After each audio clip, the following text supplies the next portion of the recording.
आज हम हिंदी विषय में व्याकरण के अंतर्गत अनुनासिक का अध्ययन करेंगे।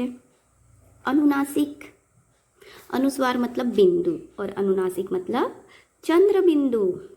तो आइए बच्चों, आज हम चंद्र बिंदु वाले शब्दों का अध्ययन करेंगे। ये चंद्र बिंदु वाले शब्द चंद्र कौन से वर्ण पर लगाया जाता है, क्यों लगाया जाता है, इन सब बातों को आज हम अध्ययन करेंगे। तो आइए चंद्र बिंदु सीखें। चंद्र बिंदु मतलब चांद वाला आपको चिन्ह लगाना है किसी वर्ण पर, अर्थात शिरोरेखा के ऊपर। तो सबसे पहले हम अनुनासिक की परिभाषा से अवगत होते हैं। जिन स्वरों के उच्चारण में मुख के साथ साथ नासिका की भी सहायता लेनी पड़ती है, अर्थात कहने का तात्पर्य यह है, जिन स्वरों के साथ विद्यार्थियों स्वरों से आप अवगत हैं, ठीक है।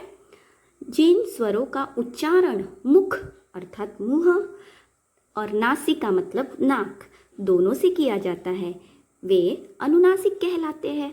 अर्थात नाक से भी हवा निकलती है अनुनासिक के उच्चारण के समय, और इसका लिपि चिन्ह है चंद्र बिंदु। यह ध्वनि जो है अनुनासिक वास्तव में स्वरों का गुण होती है।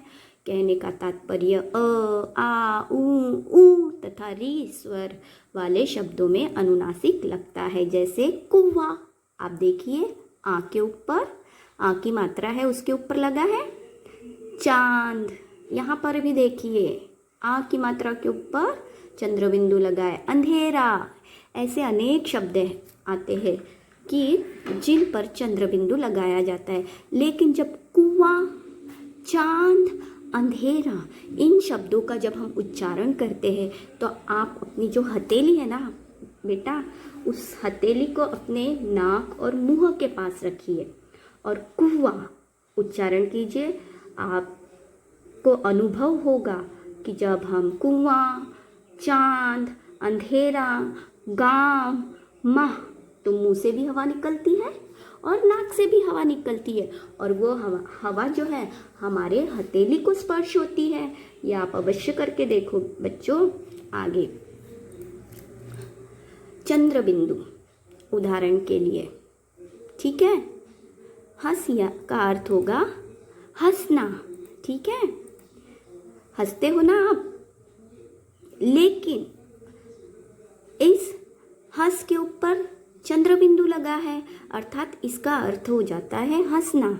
लेकिन नीचे वाला शब्द देखिए हंस, दोनों भी शब्दों के अर्थ में, ठीक है, दोनों भी शब्दों के भिन्न भिन्न अर्थ हैं।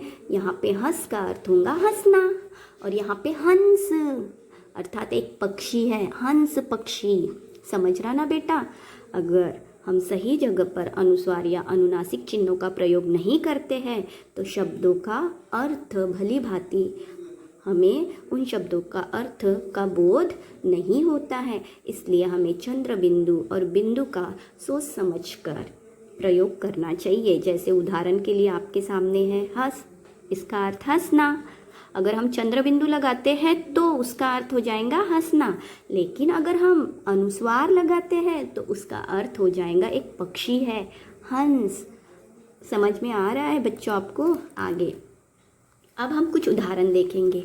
माँ, माँ के ऊपर भी चंद्र बिंदु है। पाँव, पाँव के ऊपर भी देखिए चंद्र बिंदु है। ऊंट, गेहूं, बांसुरी, चांद, दवाइयाँ, सूंड।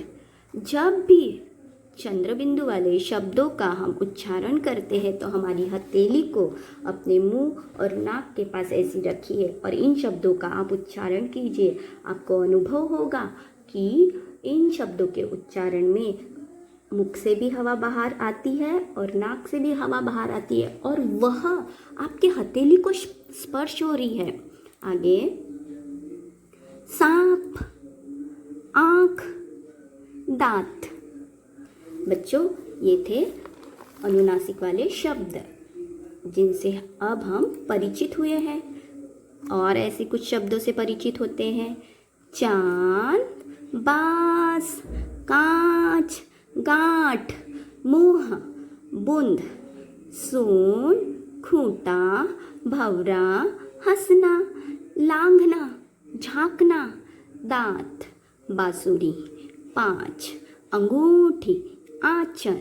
बच्चों आप भी इसको उच्चारण कीजिए और अपनी हथेली को अपने मुंह और नाक के समीप लेकर आइए और देखेंगे आपकी जब हवा निकलती है तो वह अपने हथेली को स्पर्श होती है। अब बच्चों आपको अवश्य यह अध्याय समझ में आया होगा। आप समझ गए अब मैं क्या देने वाली हूँ आपको? गृहपाठ। गुड।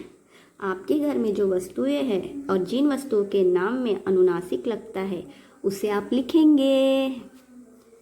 समझ में आया बच्चों? वेरी गुड, बहुत सुंदर। आप देखेंगे चांद में भी लगता है चंद्र बिंदु। ऐसे ही आपको आपके घर की चीज़ों में जिन शब्दों में अनुस्वार लगता है, जैसे आपके घर में आंगन है, हाँ सभी के घर में आंगन होता है, तो आ पर देखिए चंद्र बिंदु लगता है। ऐसे ही आपको आपके घर की कुछ चीज़ें देखनी है जिसमें अनुनासिक का प्रयोग होता है। उन 10 शब्दों का आपको लिखना है। अच्छा बच्चों, अब मैं तीसरे अध्याय के साथ अर्थात नुक्ता, आने वाले पाठ में हम नुक्ता का अध्ययन करेंगे। तो मैं आपसे फिर मिलती हूँ। अब मैं आपसे अलविदा लेती हूँ। धन्यवाद।